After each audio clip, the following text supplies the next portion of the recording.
welcome once again to the second episode of The Wave. I'm your host, Dawn Texan, and again with me is Carol Ann.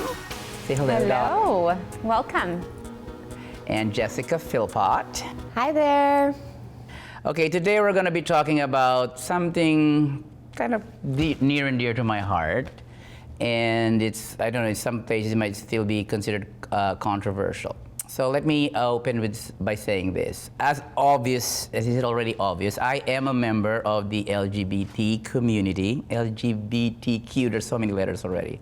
There's P and A and plus, plus, plus. Anyway, I'm a member of that community. Let's just call it the Rainbow Coalition or something. Oh, you see, that's beautiful.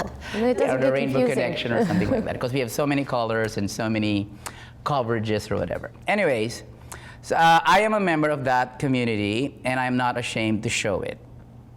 Some people have called me flamboyant, some people have called me brave, some people have called me risque, and another well-meaning friend said that I am the most flamboyant gay man he has known here in Port Alberni. I don't know if the community or the culture here is just sort of like subduing that.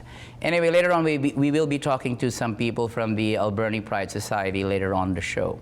But our topic of discussion this morning, or this time, I'm not sure if this is going to air in the morning or in the evening, so let me just premise that properly. But our topic is, when it comes to the rainbow community or the LGBTQ community, is Port Alberni accepting or is it tolerant? My friend went on to say, he said, Don, you're the most flamboyant gay man I've known here in Port Alberni. Had you been living here 10 years ago, you would have been dead by now.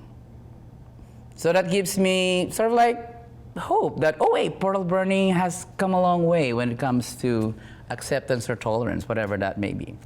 So what do you think? What have you seen? What have you heard? What do you think, Carol Ann? Well, I think you're right that it's changing, for sure, and it's about time that it's changing. I was really impressed when we got our rainbow sidewalk, as some friends of mine in Lethbridge have a huge community, and they've had theirs for a lot longer than we have.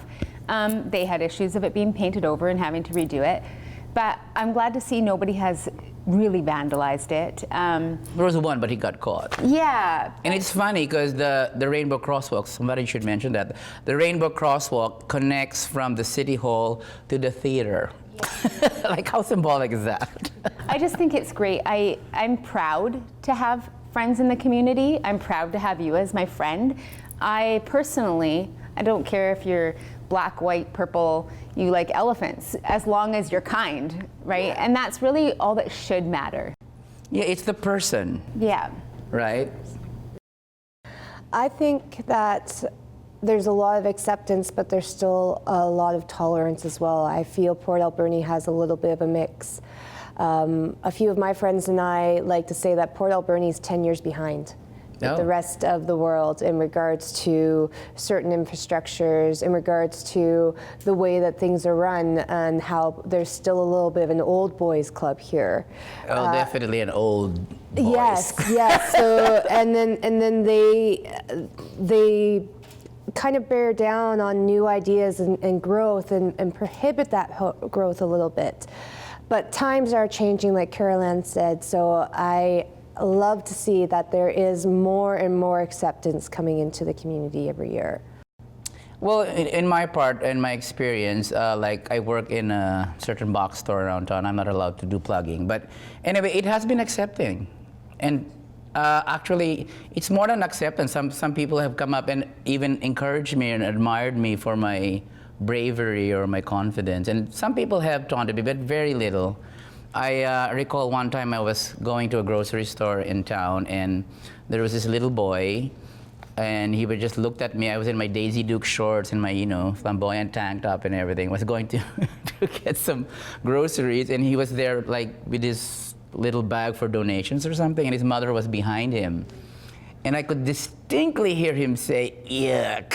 Oh, no. I said, oh my God, he's only like 10 years old. But that's the culture he's being raised in. So I felt like coming back at him and said, that's no way to talk about your mother. But anyway, I did that. I restrained myself. It's the parent's job to educate the child. Exactly. Right? So I have a 2-year-old boy. So when my child will say something like that, I'll be like, it's perfectly fine for anybody to dress the way that they want as long as they're comfortable. And it is brave for you to stand up and do what you do and to be flamboyant, because 10 years ago you could have been killed for what you're doing. And in certain countries, people still are. Yeah, that's true.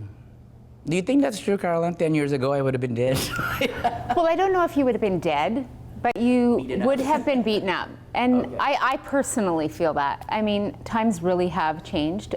We're more open, and the community is teaching us, like the Pride Day. We never had that before. Yeah. And I know when it first started, I heard, from my customers at work, like, oh, this, that. But it's bringing people out. And I love seeing all the moms bringing their kids, and the kids are learning that it's okay to be different. I just think it's really important that Yeah, I moved our to kids Port know Alberni that. in 2015, if I'm not mistaken. That was the first time they had a Pride Day, like a picnic, and it was well supported by churches and small businesses, and it was out in some park somewhere in Johnston. I forgot. But that was the first time they had such a thing. And that was the first few months that I came to Port Alberni, and the first thing I did was to look for churches that are accepting of the LGBTQ community, and I found 2. But that year I only found one, the United Church, I think. And then just recently I found the Trinity Lutheran Church, which is the only church, by the way, that has a rainbow bench right in front of its door. And I will be interviewing the pastor there later on. But that has been my experience. Here in Port Alberni, I have lived and loved and grown so much. I'm involved with the theater. I'm involved with the other social activity groups and stuff like that. I've met so many people who are they're not just tolerant, they're accepting. It's our job to teach them. Yes. I have somebody in my life that they're not homophobic by any means, but they were always nervous of it and cautious of it. And then I introduced them to Dawn, and now we all love to go sit and have a glass of wine together, and it's amazing. But you have to teach people that it's okay.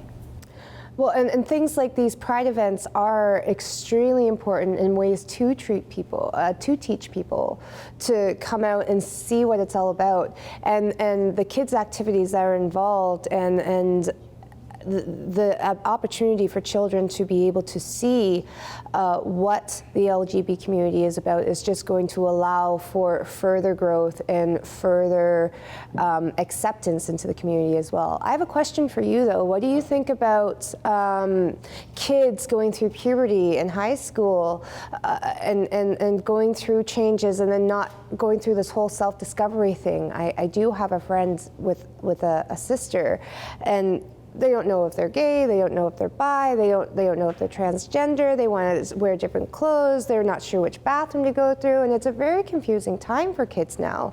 So do you think that's a little overrun now, or do you think it's making teenagers a little more confused with their identity? Well, I have no experience in that really but I will be having a guest from the Transgender Proud organization. He has gone through a transformation. I have known of a lot of young people who have gone through the transformation. It's two ways, right? It can be female to male, it can be male to female. Yeah. And there's a whole lot of process and counseling and interviews and different kinds of considerations. But the resources are available for counseling, for guidance, and it's not inaccessible, that's what I'm saying. Well, it's really nice to hear that there is counseling out there for kids that are confused about their orientation or about their identity, because we want them to be able to go out in the world with a sense of identity and being confident with who they are. Yeah, but I will always go back to what Carol Ann says, because there's the other, so the B stands for bi. That's kind of confusing for me, because it's like, okay, so you're here and there, so is that like double dipping or something? Anyway. So, is it? I don't know. Your community? What do you think? I don't want to get into any controversial discussion. If you can't find a woman or a man, you're pretty much by yourself. I said, everybody's bi, even the prime minister's bi, bilingual, I mean. Okay? There's a little bit of bi in everybody, either bipolar, bilingual, or the other one I said, okay, so you're bi. He's always confused whether he's this or that. So I guess you're bi for now. Yeah. Well, I know that I certainly appreciate a good-looking woman. Now, whether I want to take her home or not is a different story, right? But being able to appreciate all body types and all bodies, I think, is the core where we're getting at here. Well, through my experience, I would always say, you get attracted to the body or the looks or the features, but you fall in love with the person. That's right. Right? I mean, you can have the best body and the best looks, and if you have rotten character, then never mind. I don't care for that. Right? It's the character, it's the person I'm going to live with. It's not just the body. The body will change. That's right. It can get fat, it get wrinkled or whatever, but not if I can help it. Anyway. You got some magic creams hidden in your closet? I recall when that crosswalk, because you mentioned the crosswalk, right? Yeah. I think the first or second day, somebody tried to burn their whole rubber tire on it. Oh, no way. Yeah. He vandalized it by scratching it up with his truck tires or whatever, but he was caught. Burnouts, that's what they're called. Yeah. Yeah. That's typical Port Alberni. Yeah. Well, because It there is. is for lack of a better word, like a redneck community here as well, where they do like to do burnouts and go and drink and party and stuff like that. So that's where I felt like the tolerance kind of came in a little bit. Because there is that aspect of Port Alberni too, which is cool, and it allows us to show that different peoples of different cultures and different looks on the world or views on the world can still live together, and even if we don't agree with your orientation, we can still live together in harmony. Well, so far I've lived 4 years in Port Alberni, and I can just count with the fingers of one hand of how many times I've been either, sarcastically referred to, or sometimes maybe they made it as a compliment, or they're just not educated enough. Like I got called a peacock. So, you have a peacock on staff. With the store I work, there's a peacock here. Oh, that's a compliment to the peacock then, I said. And then another customer says, so my usual line to the customers is, can I help you find something? And he would say, and he blatantly said, can you find me another gay boyfriend? And so I said, I'm quick at the draw. I said, what happened to the other one? But it's just little things like that. But I go to a church that not only tolerates or accepts, it admires even. And I'm just so happy to be part of the church. I will be interviewing the pastor of the church later on. So what kind of advice would you have for young people in Port Alberni who are thinking about coming out? My advice would be, I came out very late because I grew up in a Catholic country, and if you're gay, you're dead. Yeah. Not physically, but you're dead. Your career options are limited and everything. That's why I had to play it straight, and boy, did I play it well. I played it straight better than most straight men I know. Anyways, even my own father, God rest his soul. Anyway, I would advise them to be brave because it's a different time, it's a different season, it's a different age. We're not in the closet anymore. It's fine to come out. It's fine. The water is fine. Come out and be yourself and be all that you can be.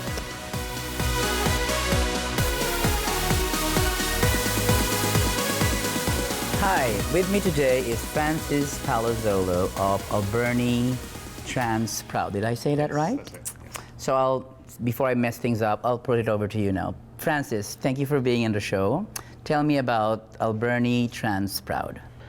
So Alberni Trans Proud came about out of a need to fill a need for a safe place for transgender people in the Port Alberni community to get together and to have a forum to be able to speak candidly about subjects that seem to be a little bit even still to this day seem to be kind of sensitive in our communities and stuff like that, and society as a whole. So it's just really there as a means to help to bring together the transgender community in Port Alberni and to create a safe place for us to communicate and discuss things that we may not otherwise be able to do.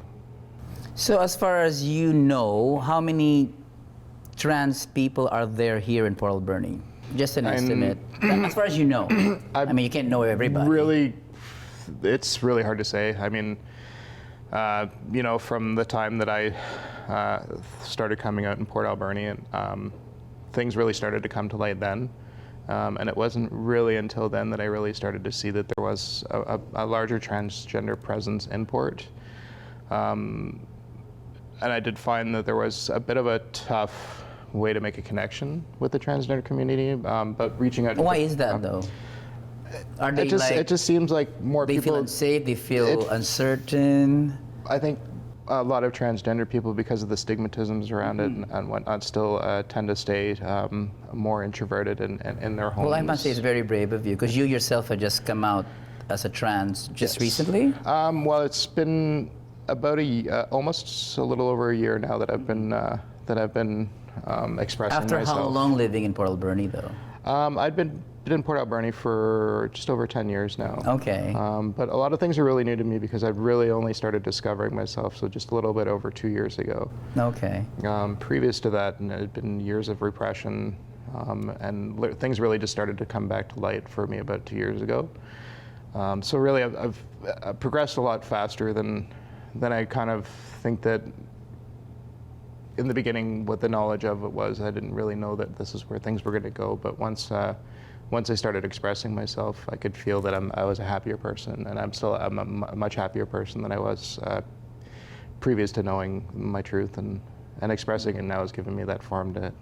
Well, I must admit, I myself need a little bit more of education, because so there's so many terms and so many facets and so many sides. There's the cross-dresser, there's the transgender, then there's the transvestite. I don't know if there's any difference, and then there's the, what else is there?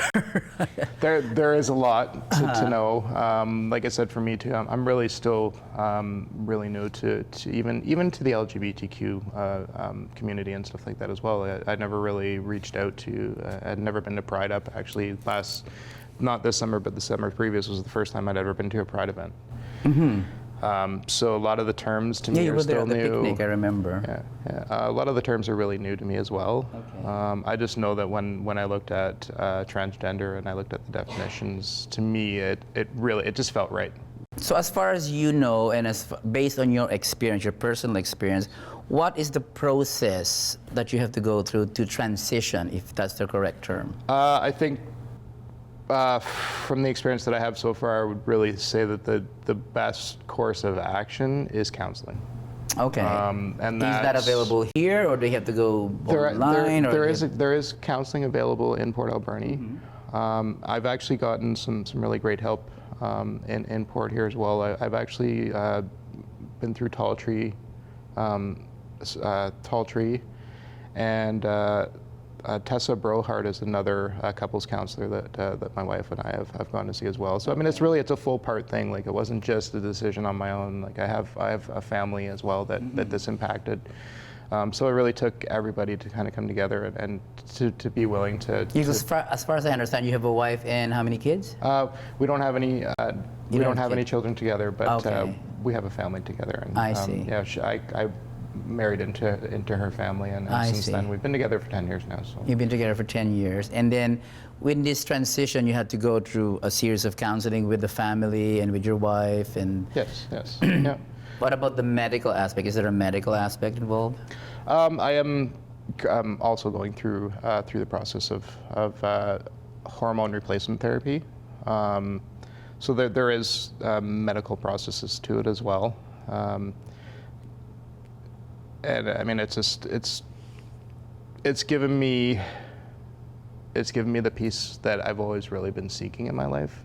I think I've kind of really been in turmoil internally for quite some time, for a good majority of my life, since probably around the age of 12 or 13, and this has really given me that peace. And, I love that word, that peace, because even I'm a late, I came out late, like very late. Mm-hmm. Same with me, I was married 40, for 26 years, I have 3 sons. Yeah.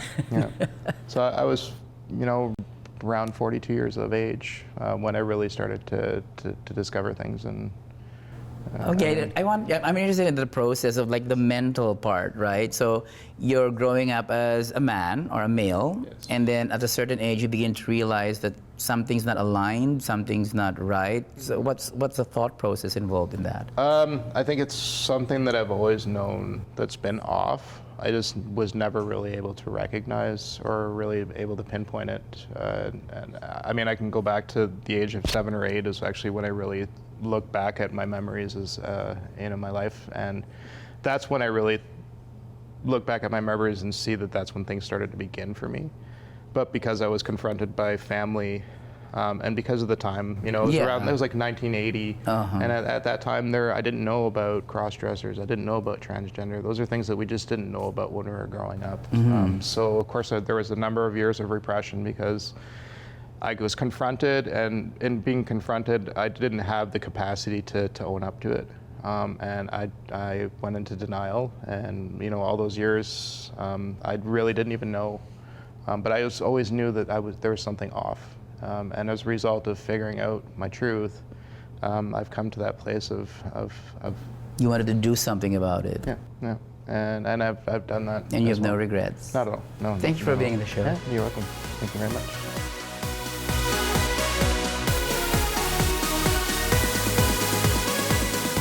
You're probably wondering why in the opening credits or the opening sequence you see 4 people out there and then there's only 3 people in the panel, but there's the 4th one missing. Well, here's Jeff to explain why he was absent.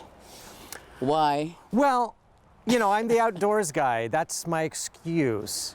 So chances are, and as I recall, when the first airing happened, I was indisposed. I was on an adventure somewhere and not reachable by any means other than a yak. Okay, well, speaking of adventure, tell me about this last adventure we were on.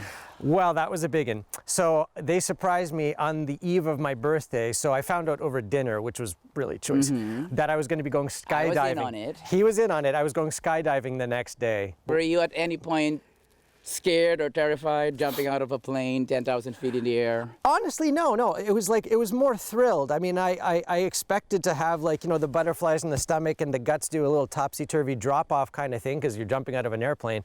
But I just told myself in my mind, it's just like, you know, this is scripted. These guys do this every day, all day. They know what they're doing. It's kind of like a roller coaster, and I probably have a better chance of getting into a car crash going than an IMO over the hump in winter than anything. Well, that's true. So, no, I wasn't worried. I was just focused on the enjoyment of it, and then watching the video in post at the April celebration at Don's place was just a hoot.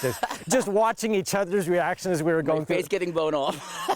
No, the best part was watching you when I left the plane. Like it was priceless. Once he realized like this was happening and I was actually gone, he's like, oh God, this is real. Oh, I must admit, I do like just my good friend. I do anything for him, Yes. and that's including jumping out of an airplane. That's right. So let us show you what actually happened. Dawn and Jeffrey, welcome to Skydive Vancouver Island. Woohoo, we're so excited. How are we doing today? Awesome. Yeah. Great as the weather. Exactly, beautiful Right, blue yeah, I skies, know, right? exactly what we want for throwing 2 men out of an airplane. Yep. 200 First time jumping out of the airplane. I did it in my dreams, but this is the first time. First time we got it. Did you survive in your dreams? No, I woke up. Oh. So you survived. I survived. Maybe this is I a didn't dream. know how it ended because I woke up. Cool, so do you guys know how high we're jumping from today? 10,000 feet. 10,000 I thought 30. feet. That's right. Anyway, 30,000. Do you think this plane here, this little plane, can go to 30,000 feet? I don't know. Maybe. Now- Not a commercial So airline. 10,000 feet. Okay. Cool, 10,000, that's right. So I believe that's about a bit over 2 miles above the ground. Yep. Okay. Yep. And for half of that, we're going to be in free fall, plummeting towards the Earth at over 200 kilometers an hour. Oh, wow. How does that Is that sound? fast enough? Yeah. Oh yeah. All right. Okay. So I understand we're kind of celebrating a bit of a special occasion. Jeffrey, do you want to tell me about that? Yep, my 44th birthday. Nice. And this whole adventure's been probably over 2 decades in the making since the first time I ever thought of doing it. So, And when did you find out that you were going to be jumping? yesterday. Yesterday. Okay. Last night over night. dinner, Wendy and I kept the secret for almost a month, actually. Yeah, I don't know how they kept it that long. And Don, what was his reaction? Well, I wasn't there. It was only Wendy, and she showed me the picture. He was excited, and he was very happy, and I was excited as well. So. And I'm glad to be able to do this with Jeff. Right. He's a good friend. Well, before we go, is there anything that you guys want to say to your friends and family watching back home? Final words, just in case. Yo, to all my friends and family, just know I'm living it up to the max on my birthday like always. Cool. There you go. All right. Should we get it done? We'll get it done. Let's get it done. All right. Final ad with Jeff.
Okay, ladies and gentlemen, thank you for tuning in to the second episode of The Wave. Carol? Thank you, and look forward to seeing you next episode. Okay, Jessica? Thank you very much for coming out. We'll see you again soon. Hope you enjoyed this episode and there are more to come. That's a wrap. Catch you later on The Wave.